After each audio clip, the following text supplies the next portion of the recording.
James Earl Carter, Jr. is an American politician and humanitarian who served from 1977 to 1981 as the 39th President of the United States.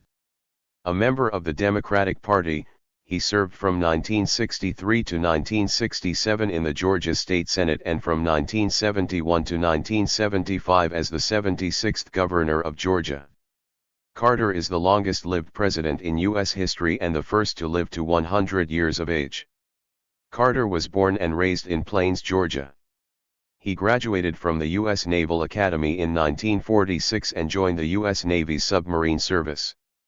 Carter returned home after his military service and revived his family's peanut-growing business.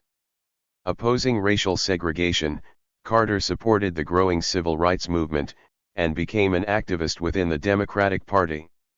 He served in the Georgia State Senate from 1963 to 1967 and then as governor of Georgia from 1971 to 1975. As a dark horse candidate not well known outside Georgia, Carter won the Democratic nomination and narrowly defeated the incumbent Republican Party president, Gerald Ford, in the 1976 presidential election. Carter pardoned all Vietnam War draft evaders on his second day in office. He created a national energy policy that included conservation, price control, and new technology. Carter successfully pursued the Camp David Accords, the Panama Canal Treaties, and the second round of strategic arms limitation talks. He also confronted stagflation. His administration established the U.S. Department of Energy and the Department of Education.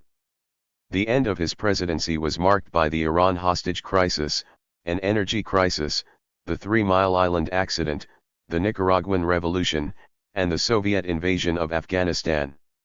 In response to the invasion, Carter escalated the Cold War by ending détente, imposing a grain embargo against the Soviets, enunciating the Carter Doctrine, and leading the multinational boycott of the 1980 Summer Olympics in Moscow. He lost the 1980 presidential election in a landslide to Ronald Reagan, the Republican nominee. After leaving the presidency, Carter established the Carter Center to promote and expand human rights. In 2002 he received a Nobel Peace Prize for related work. He traveled extensively to conduct peace negotiations, monitor elections, and further the eradication of infectious diseases. Carter is a key figure in the nonprofit housing organization Habitat for Humanity.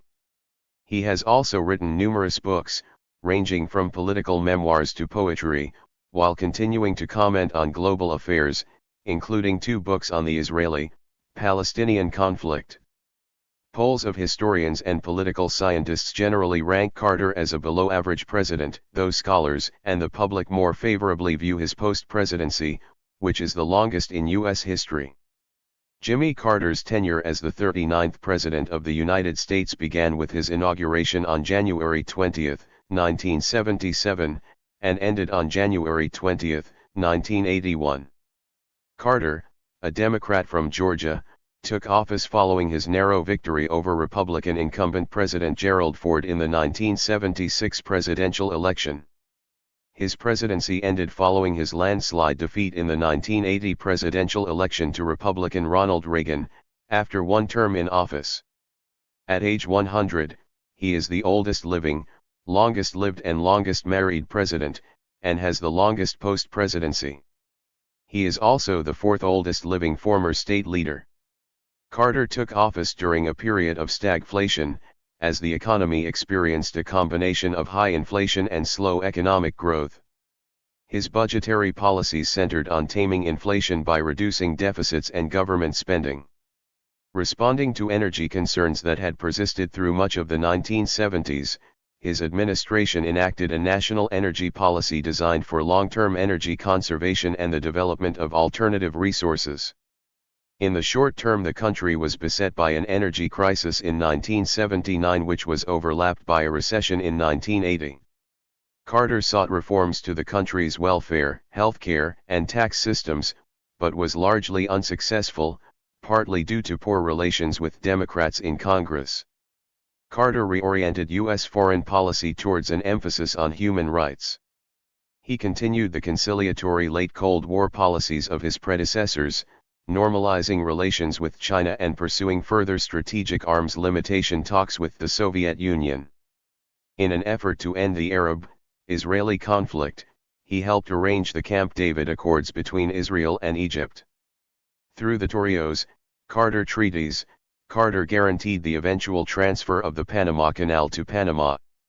Denouncing the Soviet invasion of Afghanistan in 1979, he reversed his conciliatory policies towards the Soviet Union and began a period of military build-up and diplomatic pressure such as pulling out of the Moscow Olympics. The final 15 months of Carter's presidential tenure were marked by several additional major crises, including the Iran hostage crisis and economic malaise. Ted Kennedy, a prominent liberal Democrat who protested Carter's opposition to a national health insurance system, challenged Carter in the 1980 Democratic primaries. Boosted by public support for his policies in late 1979 and early 1980, Carter rallied to defeat Kennedy and win renomination. He lost the 1980 presidential election in a landslide to Republican nominee Ronald Reagan. Polls of historians and political scientists generally rank Carter as a below-average president, although his post-presidential activities are viewed more favorably. Carter was inaugurated as the 39th president on January 20, 1977. One of Carter's first acts was the fulfillment of a campaign promise by issuing an executive order declaring unconditional amnesty for Vietnam War-era draft evaders, Proclamation 4483. Carter's tenure in office was marked by an economic malaise, a time of continuing inflation and recession, and a 1979 energy crisis.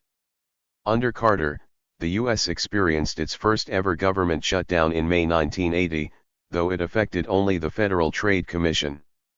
In 1980, Carter signed Law H.R. 5860 aka Public Law 96-185, known as the Chrysler Corporation Loan Guarantee Act of 1979, to bail out the Chrysler Corporation with $3.5 billion, equivalent to $12.94 billion in 2023, in aid. Carter attempted to calm various conflicts around the world, most visibly in the Middle East with the signing of the Camp David Accords, giving back the Panama Canal to Panama, and signing the SALT II nuclear arms reduction treaty with Soviet leader Leonid Brezhnev. His final year was marred by the Iran hostage crisis, which contributed to his losing the 1980 election to Ronald Reagan. Whistleblowers have alleged, most recently in 2023, that people working on the Reagan campaign's behalf convinced Iran to prolong the crisis to reduce Carter's chance of re-election. In 1982, Carter founded the Carter Center 420, a non-governmental and non-profit organization with the purpose of advancing human rights and alleviating human suffering. 421, including helping improve the quality of life for people in more than 80 countries. 422 among these efforts has been the contribution of the Carter Center working alongside the World Health Organization to the near eradication of dracunculiasis, also called guinea worm disease. The incidence of this disease has decreased from 3.5 million cases in the mid-1980s, to 25 cases in 2016 and 4 in the first 7 months of 2024, according to the Carter Center's statistics.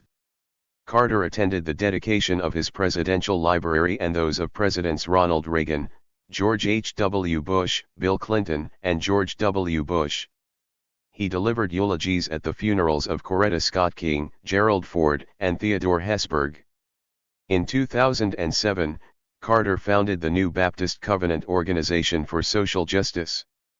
As of August 2019, Carter is honorary chair for the World Justice Project and formerly served as one for the Continuity of Government Commission. He continued to occasionally teach Sunday school at Maranatha Baptist Church as of 2019.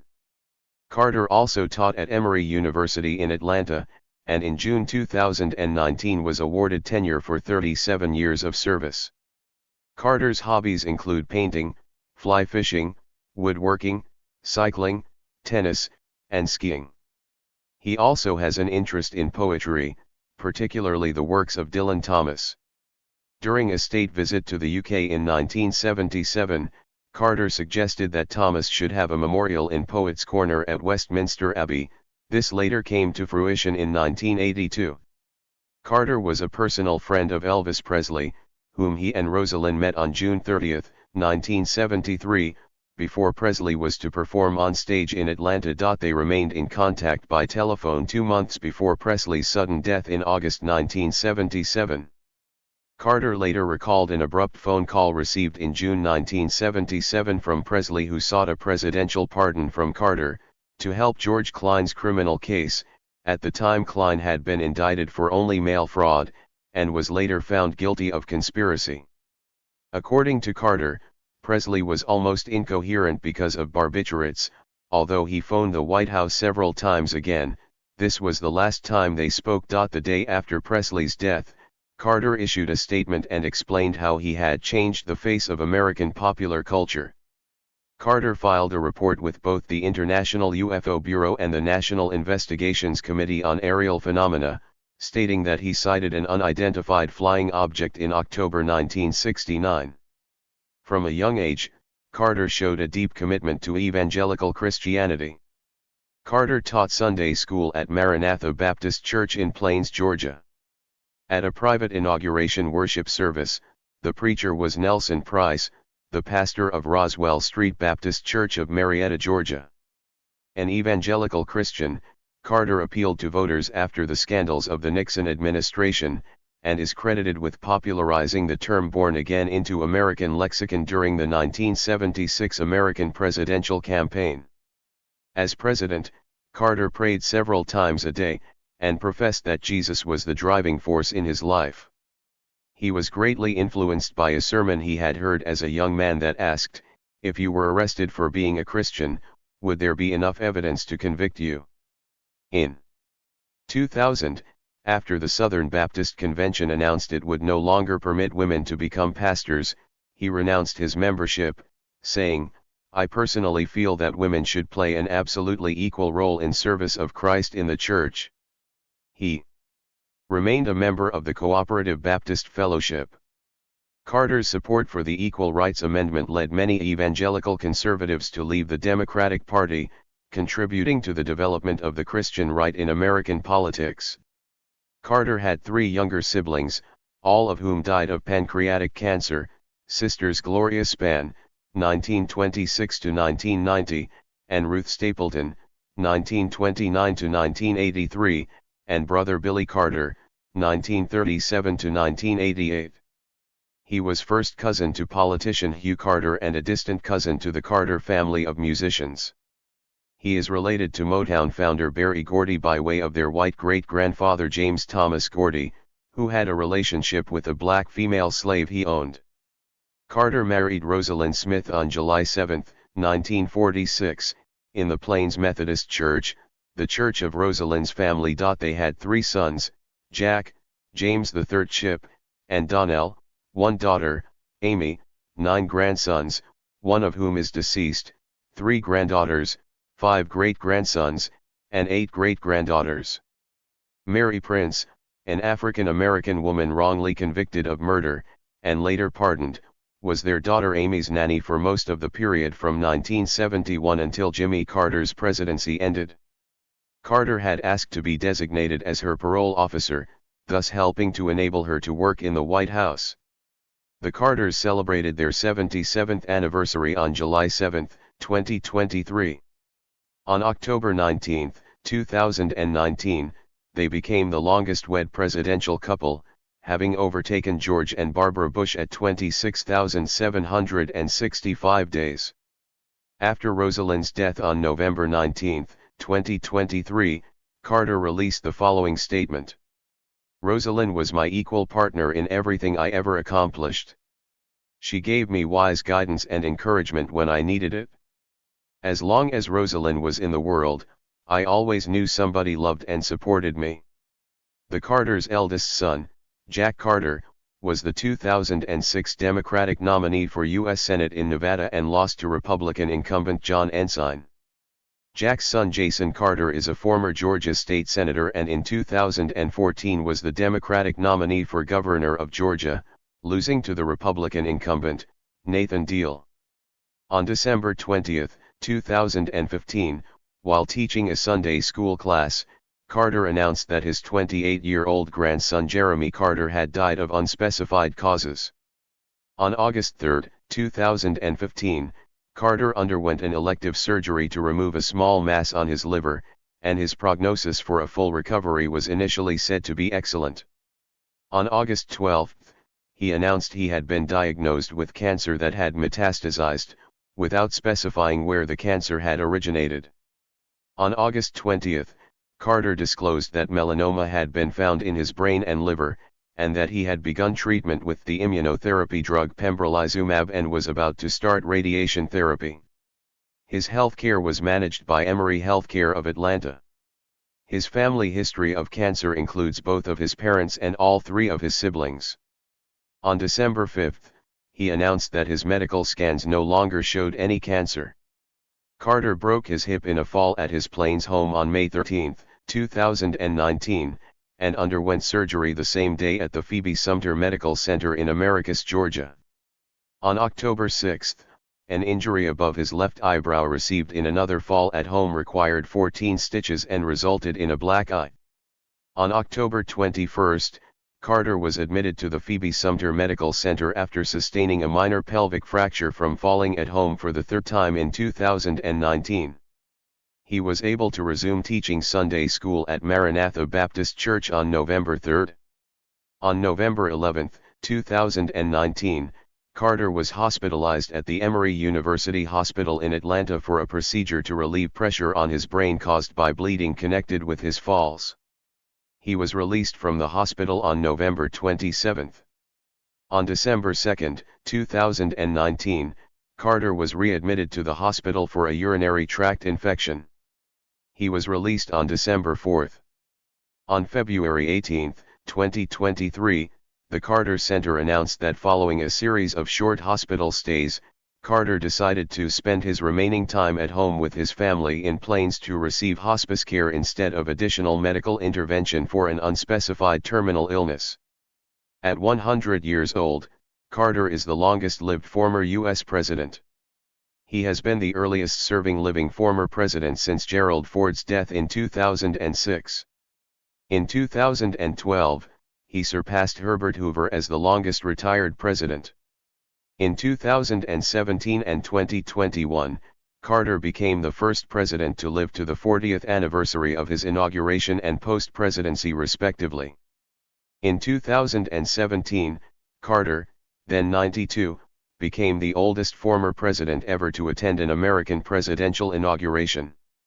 On March 22, 2019, he became the longest-lived U.S. president, surpassing George H.W. Bush, who died a few months earlier at the age of 94 years, 171 days. He is also the oldest of the few U.S. presidents to have been born in a hospital, all of whom are alive as of 2024. He said in a 2019 interview with People that he never expected to live as long as he had and that the best explanation for longevity was a good marriage. Carter entered hospice care 6 months before celebrating his 99th birthday at his home. The Carter Center announced Jimmy Carter 100, a celebration in song, an event concert to celebrate Carter's 100th birthday that featured appearances by musicians and celebrities. The event took place on September 17, 2024, at the Fox Theater in Atlanta, Georgia. On October 1, 2024, Carter turned 100, the first president to do so. Local events to celebrate his birthday included a F-18 Super Hornet flyover formation by 8 Navy pilots from Naval Air Station Oceana, which Carter viewed from his backyard, and a naturalization ceremony for 100 new citizens at Plains High School, which Chip Carter attended. Carter has made arrangements to be buried in front of his home at 209 Woodland Drive in Plains. In 2006 he said that a funeral in Washington, D.C., with visitation at the Carter Center was also planned. Carter asked President Biden to deliver his eulogy. Thank you for watching this video.